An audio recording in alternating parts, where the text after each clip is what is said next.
नमस्कार, खबर हटकर में आप सभी दर्शकों का बहुत बहुत स्वागत है। मैं हूं असीम मिश्रा। शुरुआत करना चाहेंगे हेडलाइंस के साथ। जम्मू कश्मीर में पर्यटन को बढ़ावा देने के लिए लगातार उठाए जा रहे हैं कदम। पुंछ में हुआ राफ्टिंग का सफल ट्रायल। सूरन नदी में हुए ट्रायल में लोगों ने बढ़ चढ़ कर लिया हिस्सा। पर्यटन में खुलेंगे नई संभावनाओं के द्वार। गर्मी से वन्य प्राणियों को राहत देने के लिए किए जा रहे हैं कई उपाय। छत्तीसगढ़ के भिलाई में चिड़ियाघर प्रशासन ने उठाए कई कदम। जानवरों के लिए फव्वारों, कृत्रिम नहर और घास की चादरों की व्यवस्था की।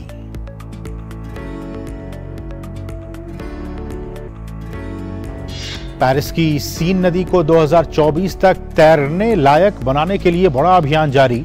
बाढ़ से नदी के जल में होने वाले प्रदूषण को रोकने के लिए किए जा रहे हैं प्रयास। बनाए गए विशाल भूमिगत जल ग्रहण क्षेत्र।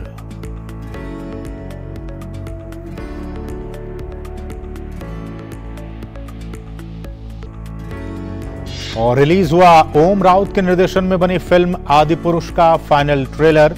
प्रभास और कृति सेनन ने फिल्म में किया अभिनय। 16 जून को वर्ल्ड वाइड रिलीज होगी। लगभग 500 करोड़ से अधिक में बनी ये फिल्म।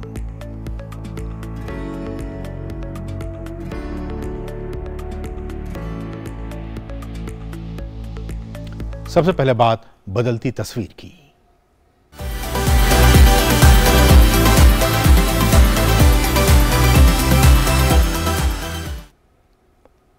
जम्मू कश्मीर में पर्यटन को बढ़ावा देने के लिए लगातार कदम उठाए जा रहे हैं। इसी क्रम में पुंछ में राफ्टिंग का सफल ट्रायल हुआ। सूरन नदी में हुए इस ट्रायल में लोगों ने बढ़ चढ़कर हिस्सा लिया। इस पहल से पर्यटन की नई संभावनाएं पैदा होने की उम्मीद है।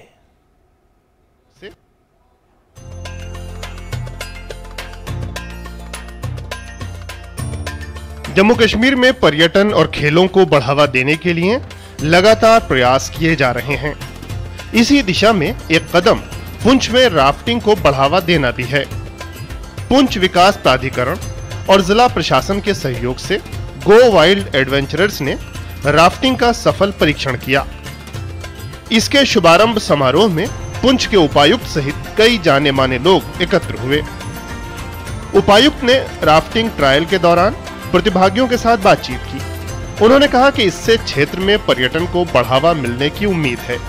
यह पहल जम्मू कश्मीर के व्हाइट वाटर राफ्टिंग फेडरेशन के सहयोग से हुई। इस संस्था ने इसमें तकनीकी सहयोग और विशेषज्ञता प्रदान की। सूरन नदी के अटखेलियां करते पानी पर यह शानदार आयोजन किया गया। अभी हम तेज लहरों में पहुंच चुके हैं। आप देख सकते हैं ये बहुत ही तेज लहरें हैं और यहाँ की वेव्स जो हैं वो देखें बड़ी खतरनाक।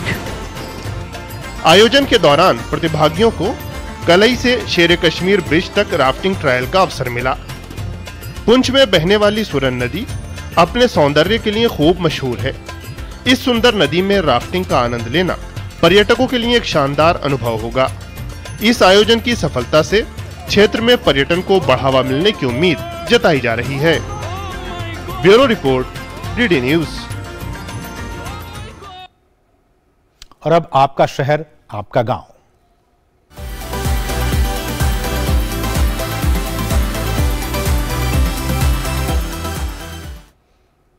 गर्मी से इंसान ही नहीं बल्कि वन्य जीव भी बेहाल रहते हैं।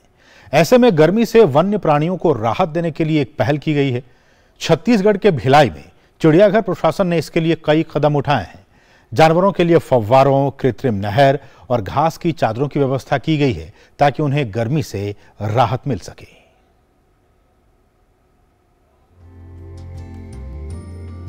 जैसे जैसे गर्मी बढ़ रही है, इंसानों ही नहीं जानवरों को भी मौसम की मार से बचाने के लिए उपाय किए जा रहे हैं। छत्तीसगढ़ के भिलाई में चिड़ियाघर के जानवरों को गर्मी से बचाने के लिए कई कदम उठाए जा रहे हैं। वन्य प्राणियों को गर्मी से बचाने के लिए चिड़ियाघर प्रशासन ने कई इंतजाम किए हैं। इसके लिए वन्य प्राणियों को ठंडा रखने के लिए उन्हें 2 समय नहलाया जा रहा है। इसके अलावा उनके बाड़े में फव्वारे और पानी का छिड़काव करने की व्यवस्था भी की गई है। भिलाई इस्पात संयंत्र के हॉर्टिकल्चर विभाग द्वारा संचालित मैत्री बाग के इस चिड़ियाघर में व्हाइट टाइगर के बाड़े में ग्रिल में खस लगाया गया है। इसे हर घंटे 2 घंटे के अंतराल से पानी से भिगोया जा रहा है ताकि वन्य प्राणियों को ठंडी हवा मिल सके।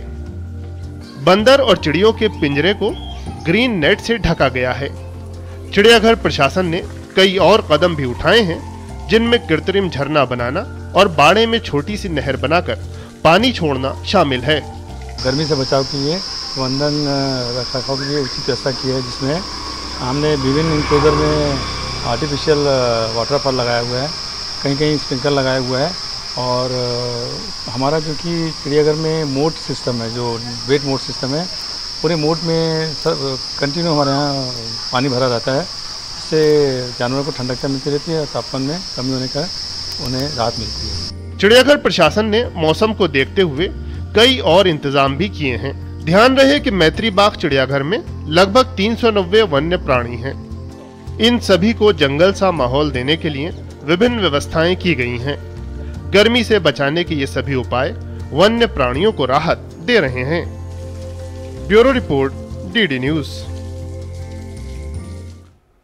और गर्मी का जिक्र आते ही हम में से बहुत से लोगों को मिट्टी के मटकों की याद आती है। कभी ठंडे पानी के लिए इन मटकों का चलन आम था, आज भी सजे हुए मटके बाजारों में अक्सर नजर आते हैं। वैसे पंजाब के जालंधर में इस बार कम गर्मी पड़ने की वजह से मटकों की मांग में इस बार कमी आई है।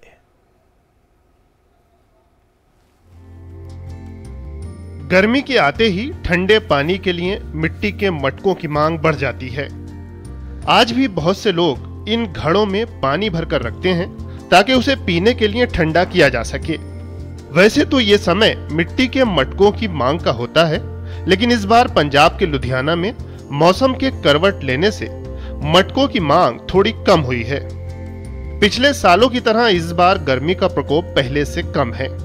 जहां जून में टेम्परेचर 45 से 50 डिग्री तक पहुंच जाता था, वहीं इस बार मई और जून में बारिश की वजह से इसमें काफी कमी आई है। तापमान गिरकर 30 से 35 डिग्री रह गया है। इस बार बारिश होने के कारण तापमान नीचे आया है। ਅੱਗੇ ਤਾਂ ਵਧੀਆ ਚੱਲਦੇ ਸੀ, ਹੁਣ ਕੇ ਮੌਸਮ ਬਦਲ ਹੀ ਹੋ ਗਿਆ ਹੈਗਾ, ਬਰਸਾਤ ਹੁੰਦੀ ਪਈ ਹੈਗੀ ਤਾਂ ਕਰਕੇ ਘੜੇ ਦਾ ਕੰਮ ਘੱਟ ਹੀ ਹੈਗਾ ਹੁਣ ਕੇ ਇੰਨੇ ਗਾਹਕ ਵੀ ਨਹੀਂ ਨਿਕਲੇ। ਅੱਗੇ ਗਾਹਕ ਜਿੱਦਾਂ ਪੈਂਦੇ ਸੀ ਘੜਿਆਂ ਨੂੰ प्यास लगती, ਹੁਣ के नहीं इदा का। आमतौर पर हर साल लोग गर्मी में मिट्टी के मटके खरीदते थे, लेकिन इस बार तापमान में गिरावट से इसकी मांग कम हुई है। जहां बीते वर्षों की बात करें तो उसकी तुलना में इस साल बिक्री में गिरावट देखी जा रही है। मिट्टी के मटके बेचने का ये काम बहुत पुराना है और कई दुकानदार बताते हैं कि वो लंबे समय से इससे जुड़े हुए हैं। मैनू हो गए होने घट्टो घट 70 साल की मेरी उम्र हो गई है, 45 साल तो मैंने हो ही गए हैं। दुकानदारों का कहना है कि अब मटके का ट्रेंड थोड़ा कम हुआ है, लेकिन कुछ युवाओं में इसको लेकर काफी उत्साह भी है, क्योंकि अब जो नए मटके आ रहे हैं वो डेकोरेशन के लिए भी अच्छे हैं और साथ ही उसमें पानी रखकर पीने से सेहत पर भी अच्छा असर पड़ता है। इस पानी में एक अलग तरह की स्वच्छता होती है। Bureau report, DD news. और यार रुकेंगे छोटे से ब्रेक के लिए, आप देखते रहिए डीडी न्यूज। संस्कृत में टेलीविजन की एकमात्र साप्ताहिक समाचार पत्रिका वार्तावली। न तम हम कामये राज्यम न मोक्षम न पुनर्भवम कामये दुख तप्तानाम प्राणिनाम आर्ति नाशनम। प्राचीन ज्ञान, विज्ञान, संस्कृति और विरासत के साथ आधुनिकता का अनूठा संगम। गणपतये नमः। करंट अफेयर्स, खेलकूद, विशिष्ट व्यक्तियों से मुलाकात,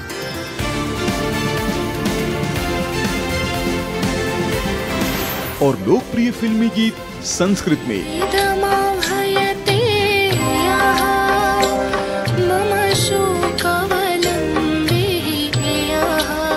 देखिए वार्तावली शनिवार शाम 6:30 बजे, पुनः प्रसारण रविवार सुबह 7:30 बजे, सिर्फ डीडी न्यूज पर।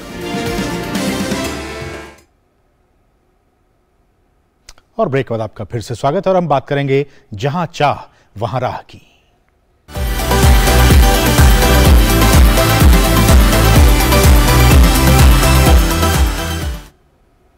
और इसमें हम बात करने वाले हैं हौसलों की।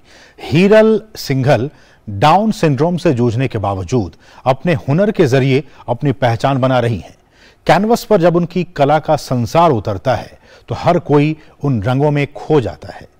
मन के भीतर और जिंदगी में चल रही उथल पुथल के बावजूद हीरल अपनी प्रतिभा से हमें कुछ हटकर करने की प्रेरणा दे रही हैं। हमारी सहयोगी वर्षा कोटियाल की यह खास रिपोर्ट देखिए।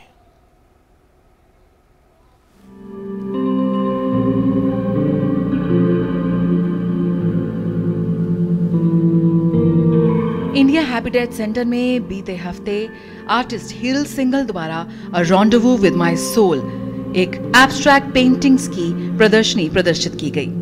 हीरल डाउन सिंड्रोम से पीड़ित हैं, जो एक जेनेटिक मेडिकल कंडीशन है, लेकिन हीरल ने हर चुनौती को मात देते हुए नई ऊंचाइयां हासिल की हैं।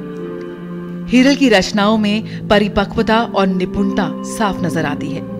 हीरल के कई पेंटिंग दर्शकों से संवाद करती दिखती हैं। हीरल की रचनाओं में उसके वर्षों के अनुभव और संघर्ष को आप सम्मानित देख सकते हैं।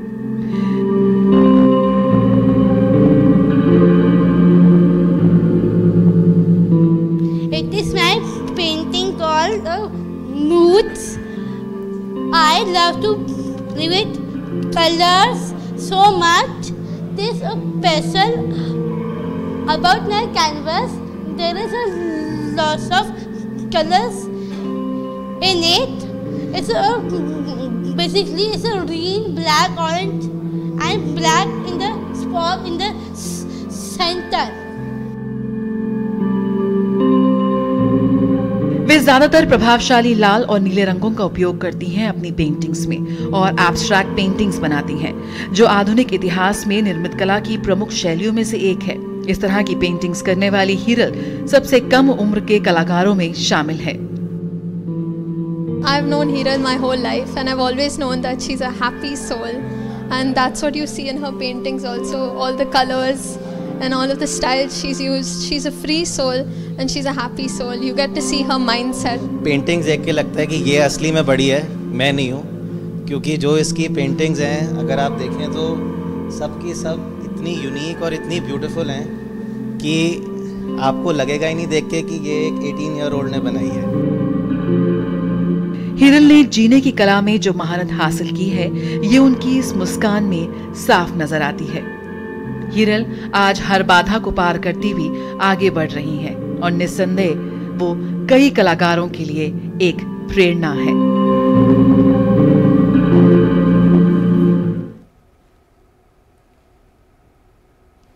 बढ़ेंगे आगे और अब बात करेंगे 7 समंदर पार की दुनिया की।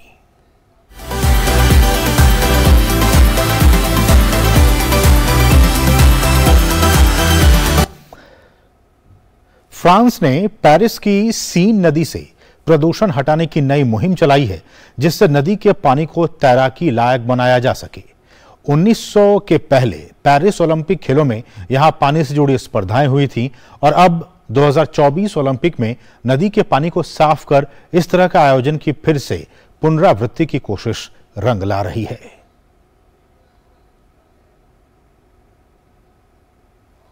फ्रांस की राजधानी पेरिस में यह है सीन नदी और ये हैं डैन एंजेल्स्कू, जो नदी के पानी में प्रदूषण के स्तर की जांच कर रहे हैं। डैन एंजेल्स्कू पर्यावरणीय निगरानी और जल गुणवत्ता के क्षेत्र में काम करने वाली पहल फ्लूइडियन के प्रमुख हैं। एंजेल्स्कू 2017 से उस बड़ी परियोजना पर काम कर रहे हैं जिसका मकसद सीन नदी के पानी को तैरने लायक बनाना है। दरअसल 2024 में इस नदी में तैराकी के मैराथन मुकाबले और ओलंपिक खेलों के लिए ट्रायल आयोजित होने हैं। ऐसे में नदी के पानी से प्रदूषण हटाकर उसे तैराकी के लायक बनाना जरूरी है। पानी की गुणवत्ता को मापने के लिए 2 प्रमुख कीटाणुओं ई कोली और इंटरोकॉसी की पानी में उपस्थिति के स्तर को परखा जाता है। इन दोनों की अधिक मौजूदगी पानी को नहाने लायक नहीं छोड़ती। ये सब मौसम पर निर्भर करता है। जब तेज बारिश होती है और सीवर उबलने तथा अन्य कारणों से चारित जल नदी में आता है तो उससे सबसे ज्यादा प्रदूषण होता है। इसलिए बारिश के बाद पानी की गुणवत्ता बहुत खराब हो जाती है और कई दिन ऐसी ही रहती है। बारिश से नदी में आने वाली बाढ़ अपने साथ बड़ी मात्रा में अनुपचारित पानी लाती है। इससे नदी के जल में प्रदूषण बढ़ जाता है। अब असल चुनौती यह है कि अगली गर्मियों में नदी में वर्षा के पानी के साथ आने वाले अनुपचारित जल को रोका जाए। इसके लिए दक्षिण पेरिस में 50,000 क्यूबिक मीटर क्षमता के भूमिगत जल ग्रहण क्षेत्र बनाए गए हैं। इससे वर्षा के समय अतिरिक्त जल यहां एकत्र हो जाएगा और नदी को बाढ़ से बचाया जा सकेगा। इन प्रयासों के अच्छे नतीजे दिखाई दे रहे हैं।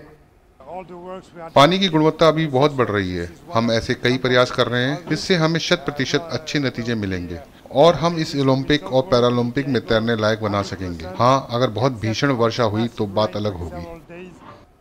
सीन नदी पहले भी बहुराष्ट्रीय खेल प्रतिस्पर्धाओं की गवाह बन चुकी है। सन 1900 में पहले पेरिस ओलंपिक खेलों में यहां पानी से जुड़ी स्पर्धाएं हुई थीं। अब 2024 ओलंपिक को नदी के पानी को साफ करने का बड़ा अवसर माना जा रहा है। पेरिस को उम्मीद है कि ओलंपिक के बाद भी इसका फायदा मिलेगा। अधिकारियों का कहना है कि खेल मुकाबलों के साथ साथ वो नदी के आसपास बसने वालों को इसमें तैरने का तोहफा देने का प्रयास कर रहे हैं। बढ़ेंगे आगे। अपने ही 3 बच्चों की हत्या के आरोप में 20 साल सजा काट चुकी एक मां को अब बेकसूर मानकर रिहा कर दिया गया है। खुद को हमेशा निर्दोष बताने वाले इस महिला का मामला हाल ही में वैज्ञानिक सबूतों के आधार पर जब दोबारा खुला तो अदालत के फैसले पर संदेह पैदा हुआ।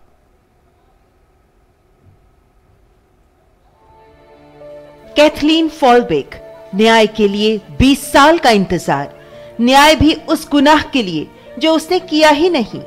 लंबे इंतजार के बाद कैथलीन बेकसूर साबित तो हो गई, लेकिन 2003 में जिस गुनाह के लिए फॉलबेक को सजा मिली वो बिना सबूतों के आधार पर थी। हालांकि उन्होंने हमेशा अपने आप को निर्दोष बताया और दावा किया कि उनके बच्चों की मौत कुदरती वजहों से हुई थी। बहस के दौरान बच्चों की मौत के दौरान फॉलबेक के घर पर अकेले होने के सबूत मिले। फॉलबेक ने अदालत को बताया कि 3 बच्चों की मौत के वक्त वो बाथरूम में थी। सरकारी वकीलों का कहना था कि सभी बच्चों की मौत एक ही तरह से हो जाना ये दिखाता है कि 4 बच्चों की मौत मात्र संयोग नहीं हो सकती। इसीलिए ज्यूरी ने भी इस मौत के लिए फॉलबेक को जिम्मेदार ठहरा दिया। इतना ही नहीं, जिरह के दौरान फॉलबेक के पूर्व पति ने भी उनके खिलाफ गवाही देते हुए बच्चों की मौत को संयोग नहीं माना। इस बात में तार्किक संदेह है कि फॉलबेक ने अपने बच्चों की हत्याएं की। मैं इस निष्कर्ष पर पहुंचा हूं कि फॉलबेक के दोषी होने में संदेह है। फॉलबेक को देर से सही लेकिन अंत में न्याय मिला। मुझे लगता है कि सभी नागरिकों को समीक्षा प्रावधान का उपयोग करना चाहिए ताकि ये सुनिश्चित किया जा सके कि जहां ऐसी परिस्थितियां उत्पन्न होती हैं वहां न्याय पर फिर से विचार किया जाए, भले ही इसमें लंबा समय लगे। हाल ही में सामने आए वैज्ञानिक सबूतों के आधार पर जब ये मामला दोबारा खुला तो अदालत के फैसले पर संदेह पैदा हुआ। सोमवार को अटॉर्नी जनरल ने एक प्रेस कॉन्फ्रेंस में फॉलबेक को माफी का ऐलान किया। ऑस्ट्रेलिया के न्यू साउथ वेल्स में कैथलीन फॉलबेक 20 साल जेल में बिताने के बाद बाहर आ गई। अपनी रिहाई को फॉलबेक ने विज्ञान और सच्चाई की जीत बताया। जेल से रिहा होने के लिए बेहद आभारी हूँ। पिछले 20 साल से मैं जेल में रही और हमेशा अपने बच्चों के बारे में ही सोचा। अपने बच्चों के लिए दुखी हूँ और उन्हें बहुत याद करती हूँ। सजा पर बहस के दौरान कैथरीन के लिए समाज में उपयोग में आने वाले सबसे घृणित शब्दों का प्रयोग किया गया। यहाँ तक कि अपने बच्चों का कातिल, खूंखार सीरियल किलर, सबसे खराब महिला जैसे शब्दों का प्रयोग किया गया। उस वक्त भी कैथलीन ने खुद को निर्दोष बताया, लेकिन अदालत ने सभी बच्चों की मौत एक ही तरह से होने को संयोग नहीं मानते हुए उन्हें 30 वर्ष की सजा सुना दी। लंबे अरसे बाद फॉलबेक के मामले की दोबारा जांच शुरू हुई क्योंकि 90 वैज्ञानिकों, डॉक्टर्स और अन्य स्वास्थ्य विशेषज्ञों ने चारों बच्चों की मौत कुदरती वजहों से होने का अंदेशा जताया। हम जानते हैं कि विज्ञान तीव्र गति से आगे बढ़ रहा है और हमें इसकी जरूरत है। संवेदनशील कानूनी प्रणाली बनाने के लिए वैज्ञानिक साक्ष्य महत्वपूर्ण होता है। कैथलीन फॉलबेक के मामले में दूसरी जांच में लोक अभियोजन निदेशक ने पाया कि वैज्ञानिक साक्ष्य विश्वसनीय और महत्वपूर्ण था। फॉलबेक का मामला ऐतिहासिक रूप से अनूठा मामला है। दरअसल फॉलबेक के चारों बच्चों की मौत 19 दिन से 19 महीने की आयु के बीच हुई थी। 1989 में फॉलबेक के पहले बच्चे कैलब का जन्म हुआ, जिसकी केवल 19 दिन में ही मौत हो गई। 1991 में उन्होंने दूसरे बच्चे को जन्म दिया, जिसकी मृत्यु 8 महीने बाद हो गई। 2 साल बाद बेटी सेस 10 महीने की आयु में ही चल बसी। 1999 में फॉल्बिक को एक और बेटी लॉरा हुई, जो महज 19 महीने तक ही जिंदा बच पाई। वैज्ञानिक जांच में सामने आया कि 2018 में फॉल्बिस की दोनों बेटियां काम2 नाम के एक जेनेटिक वेरिएंट से ग्रस्त थीं। इसी के आधार पर जांच को आगे बढ़ाया गया। हृदय रोग और जेनेटिक्स के विशेषज्ञों ने भी जेनेटिक वेरिएंट की मौत का कारण होने की पुष्टि की। डॉक्टरों के मुताबिक ये संभव है कि लॉरा की मौत मायोकार्डाइटिस यानी हृदय में अचानक होने वाली जलन से हुई हो। फॉल्बिक के एक अन्य बच्चे पैट्रिक की मौत के मामले में भी ऐसे ही साक्ष्य मिले, जिसमें न्यूरोजेनेटिक को मौत की वजह माना गया। और अब बायोस्कोप की बातें।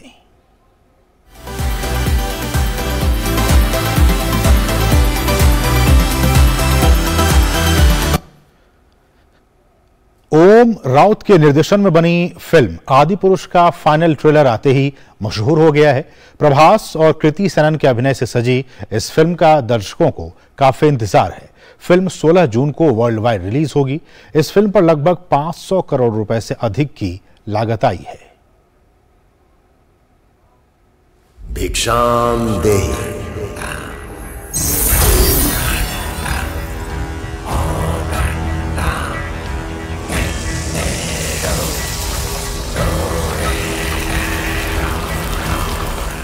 प्रभास और कृति सेनन स्टारर और ओम रावत के निर्देशन में बनी फिल्म आदि पुरुष का फाइनल ट्रेलर रिलीज हो गया। रावण, आ रहा हूं न्याय के 2 पैरों से अन्याय के 10 सर कुचलने। आ रहा हूं अपनी जानकी को ले जाने। आ रहा हूं अधर्म का विध्वंस करने। ट्रेलर का लॉन्च इवेंट तिरुमाला में हुआ। ये फिल्म 16 जून को दुनिया भर में रिलीज होने जा रही है। कि किसी बेटी पर हाथ डालने से पहले दुराचारी तुम्हारा पौरुष याद करके थर्रा उठेगा। फिल्म का बजट 500 करोड़ रुपए से अधिक बताया जा रहा है। रिलीज से पहले ट्रिबेका फिल्म फेस्टिवल में इस फिल्म का प्रीमियर किया जाएगा। 4300 से अधिक स्क्रीन और कई भाषाओं में इस फिल्म को रिलीज होना है। फाइनल ट्रेलर रोमांच और एक्शन से भरपूर है। युद्ध के दमदार विजुअल्स ट्रेलर को और आकर्षक बना रहे हैं।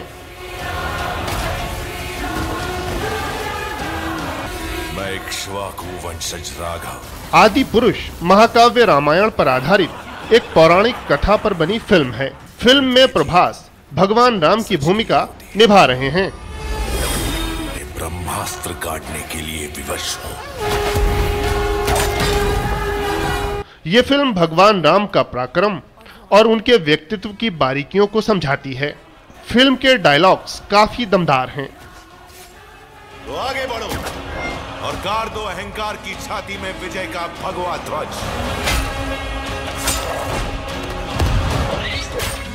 फिल्म का ट्रेलर फैंस को बहुत पसंद आ रहा है। Bureau report, DD news. तो इसके साथ ही इस विशेष कार्यक्रम में बस इतना ही। मुझे और हमारी पूरी टीम को दीजिए अनुमति। नमस्कार।